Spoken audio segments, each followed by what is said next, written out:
Selamat bertemu kembali dalam kuliah Sosiologi Agama. Tema pembahasan kali ini adalah agama dalam perspektif Max Weber. Selain Marx dan Durkheim, Weber adalah seorang sosiolog klasik lainnya yang membuat studi ekstensif tentang agama. Dia membuat penelitian tentang beberapa agama besar seperti Hindu, Buddha, Shinto, dan lain-lain. Penelitian tentang agama Islam tidak bisa diselesaikannya karena dia keburu meninggal. Tetapi karyanya yang paling terkenal di dalam bidang sosiologi agama adalah Etika Protestan dan Semangat Kapitalisme. Riwayat hidup dan karya-karya Max Weber dapat dibaca dalam buku-buku pengantar sosiologi. Tetapi profil yang paling mendetail bisa dibaca dalam buku George Ritzer dan Douglas Goodman yang berjudul Teori Sosiologi Modern. Kita memulai pembahasan ini dengan melihat beberapa pokok pikiran Weber tentang agama, khususnya pendekatan psikologis terhadap agama, agama pada suku-suku asli, serta agama dan rasionalitas. Kita lihat yang pertama, pokok-pokok pikiran Weber tentang agama. Weber tidak tertarik untuk menjawab pertanyaan apa itu agama atau mengapa orang beragama. Sebaliknya, dia berminat untuk mengetahui hubungan antara agama yang berbeda-beda dengan kelompok yang berbeda-beda di dalam masyarakat. Apakah agama tertentu merupakan khas untuk kelompok tertentu atau tidak? Secara khusus, dia ingin cari tahu apakah agama tertentu seperti Katolik dan Protestan adalah khas untuk wilayah-wilayah tertentu atau kelompok-kelompok tertentu. Dan apakah pengaruh agama-agama tertentu itu terhadap aktivitas ekonomi. Tetapi Weber juga berusaha untuk membuat studi tentang agama secara komprehensif. Dalam bukunya yang berjudul The Social Psychology of the World Religions, dia menolak tesis Freud atau Marx yang mengatakan bahwa agama itu adalah ilusi dan merupakan salah satu bentuk pelarian atau candu bagi masyarakat, walaupun dia mengakui adanya hubungan antara agama dan penderitaan. Weber mengakui adanya hubungan antara agama dan penderitaan, tapi dalam pengertian yang lain. Menurut dia, dalam banyak tradisi keagamaan, orang yang mengalami penderitaan atau kemalangan berpikir bahwa penderitaan atau kemalangan itu disebabkan oleh kesalahan-kesalahan yang mereka lakukan pada masa lampau. Dalam kitab suci Kristen, kita mengenal seorang tokoh, yakni Ayub. Tapi kepercayaan yang sama juga kita bisa temukan dalam masyarakat-masyarakat kita. Mereka seringkali percaya bahwa kemalangan atau penderitaan yang mereka lakukan disebabkan oleh kesalahan-kesalahan yang mereka buat, atau kesalahan-kesalahan yang dilakukan oleh nenek moyang mereka. Orang-orang dari berbagai tradisi keagamaan juga percaya bahwa penderitaan yang mereka alami itu disebabkan oleh roh-roh jahat yang terluka akibat perbuatan-perbuatan manusia. Mungkin orang buat kebun di mata air, menyebabkan roh-roh mata air itu terluka, maka hal itu menyebabkan seseorang jatuh sakit. Orang-orang itu percaya bahwa apapun nasib manusia, entah itu nasib baik atau nasib buruk, hal itu harus bisa dijelaskan supaya mereka bisa memahaminya. Kalau mereka mengalami keberuntungan, maka keberuntungan itu harus bisa dijelaskan berdasarkan hukum keadilan dan kelayakan. Mengapa mereka memperoleh keuntungan atau keberuntungan?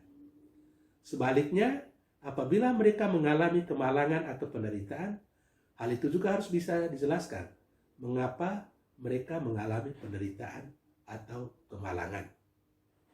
Dengan demikian, penderitaan atau kemalangan itu bisa diterima dan mereka bisa bertahan dalam penderitaan atau kemalangan tersebut. Menurut Weber, secara fundamental, agama merupakan tanggapan atas kesulitan-kesulitan dalam hidup dan berusaha memberikan arti sehingga mereka mampu menghadapinya atau bisa bertahan dalam penderitaan-penderitaan tersebut. Konsep tentang agama muncul karena manusia itu rapuh dan tidak bisa memahami apa yang terjadi di sekitarnya. Hal itu nampak dalam kenyataan bahwa manusia menginginkan sesuatu, ya, tetapi dia mendapatkan sesuatu yang lain. Jadi apa yang diinginkannya itu tidak terwujud. Dia mengharapkan kesehatan, tapi dia sakit. Atau dia mengharapkan usia panjang, tapi malah meninggal. Ada perbedaan antara apa yang diinginkan dengan apa yang terjadi. Selain itu, ada juga paradoks-paradoks dalam hidup. Orang-orang yang baik dan benar tidak selalu sejahtera dalam kehidupannya. Sementara orang-orang yang tidak baik atau orang-orang yang jahat malah hidup makmur dan sejahtera. Agama coba menjelaskan paradoks tersebut dengan mengemukakan doktrin-doktrin tertentu. Dalam kitab suci Kristen, kita kenal perumpamaan tentang ilalang yang tumbuh di antara gandum. Jadi orang-orang jahat dibiarkan bertumbuh bersama orang-orang baik. Tapi pada akhir zaman tetap ada pengadilan, tetap ada pemisahan. Orang baik akan dipisahkan dari orang jahat. Melalui doktrin-doktrin keagamaan, diharapkan penderitaan bisa diterima karena bersifat sementara dan merupakan bagian dari keteraturan yang lebih luas. Dengan cara pandang seperti itu, orang yang hidupnya baik menerima kebaikan itu sebagai keberuntungan dan orang-orang yang kurang beruntung menerima hal itu sebagai sesuatu yang bersifat sementara karena mereka akan menerima hidup yang baik sesudah mereka bertahan dalam ketidakberuntungan itu atau bertahan dalam kemalangan tersebut. Dengan demikian, agama dapat membuat kemalangan-kemalangan yang kelihatannya bersifat sementara itu mempunyai makna dan diterima sebagai bagian dari keteraturan yang lebih luas. Oleh sebab itu, nasib baik dan nasib buruk diterima sebagai sesuatu yang bersifat sementara. Menurut Weber, agama menyediakan apa yang disebutnya theodicea atau theodice untuk nasib baik dan nasib malang. Baik. Kemudian, Max Weber juga berbicara tentang agama pada suku-suku asli. Ya. Dalam sebuah buku lain yang berjudul Sosiologi Agama, ya, dia mengemukakan apa yang dianggapnya merupakan bentuk yang paling dasar dari tingkah laku keagamaan pada masyarakat sederhana. Menurut dia, motivasi tingkah laku keagamaan pada masyarakat sederhana adalah keinginan untuk bertahan hidup secara material. Bandingkan dengan doa-doa dalam ritus-ritus berladang pada masyarakat kita.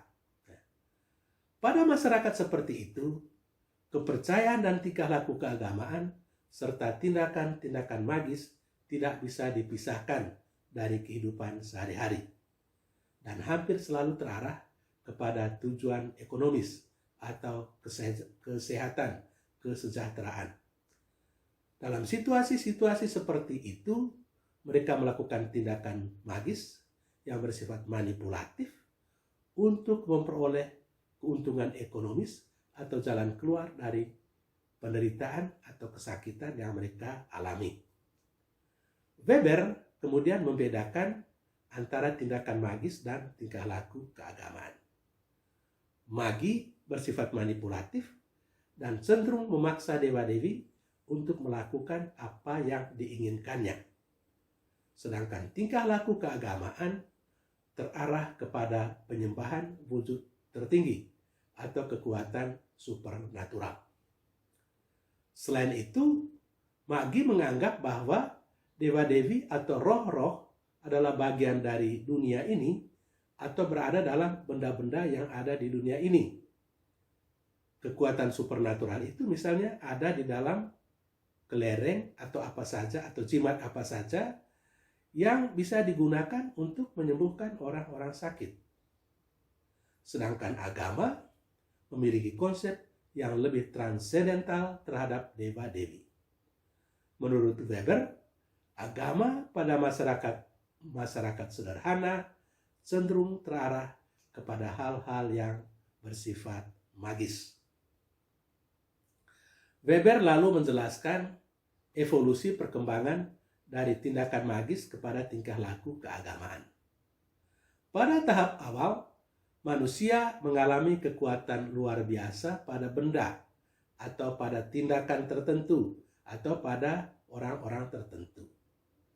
Dalam masyarakat sederhana, kekuatan luar biasa itu diberi nama berbeda-beda. Ya.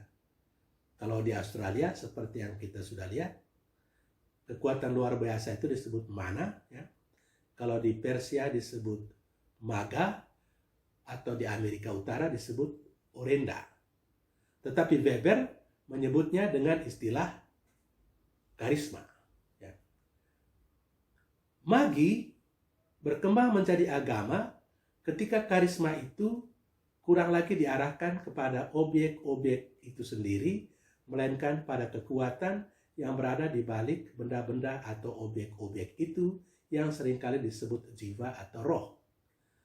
Ketika karisma dipisahkan dari benda-benda atau objek-objek itu, maka terbukalah jalan untuk terciptanya rasionalisasi dan perilaku etis dalam diri pemeluk. Karisma, roh, atau jiwa yang kemudian disetarakan dengan Allah atau dewa-dewi ditempatkan semakin jauh dari manusia, dan manusia mengandalkan bantuan mereka untuk bisa berhasil dalam hidup. Roh itu dipercayai mulai menuntut hal-hal tertentu dari manusia, seperti perilaku moral dan etis. Ya. Dengan demikian, prinsip moral dan etis itu dikembangkan dan berada di atas kepentingan pribadi. Ya. Dalam kenyataan, Weber menyamakan agama dengan tuntutan etis dan melihat perkembangan agama sebagai perkembangan tuntutan etis. Dalam perkembangan selanjutnya, Weber juga menghubungkan kehadiran prinsip moral etis itu dengan kehadiran para imam di dalam agama yang menggantikan peran dukun dalam magi. Tugas imam berhubungan dengan hal-hal intelektual dan pengembangan doktrin. Kebutuhan jabatan imam berkembang seiring dengan kemajemukan masyarakat. Dalam masyarakat yang majemuk, peran lebih besar diberikan pada hukum dan prosedur-prosedur yang bersifat formal. Guna merumuskan hukum dan standar-standar formal tersebut, dibutuhkan kemampuan intelektual yang umumnya berasal dari para imam tersebut. Menurut Weber, pola penghayatan kehidupan keagamaan di dalam masyarakat berbeda dari satu kelompok ke kelompok lainnya. Kelompok petani misalnya cenderung percaya pada tindakan-tindakan magis ketimbang pada kepercayaan-kepercayaan keagamaan. Ketakberdayaan mereka menghadapi kekuatan alam mendorong mereka untuk berpikir bagaimana mengontrol kekuatan alam itu dengan melakukan tindakan-tindakan magis. Kita lihat pada masyarakat kita ada bermacam-macam itu. Ada pawang hujan, ada tindakan-tindakan magis untuk mencari sebab-musabab sakit, atau untuk mencari tahu nasib seseorang, atau mengobati orang sakit, dan seterusnya. Kelompok bangsawan atau serdadu tidak berminat pada masalah seperti yang diungkapkan oleh para petani.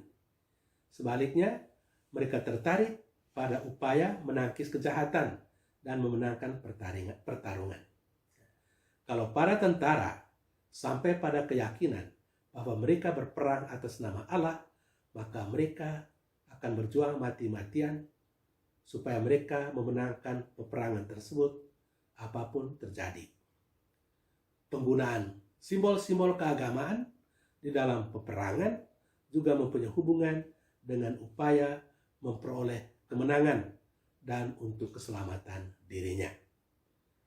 Kelompok birokrat dan pejabat umum, mereka tidak tertarik kepada masalah-masalah keagamaan.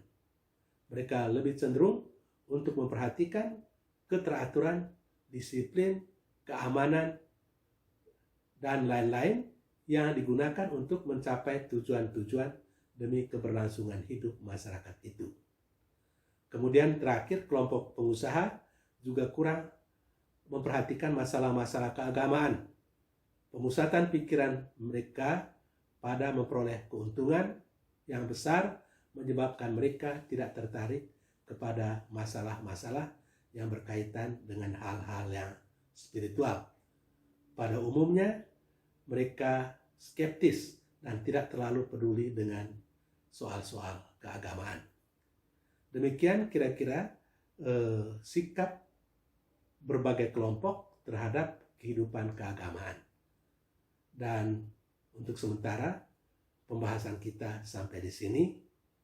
Kita jumpa lagi dalam pembahasan berikutnya. Sekian dan terima kasih.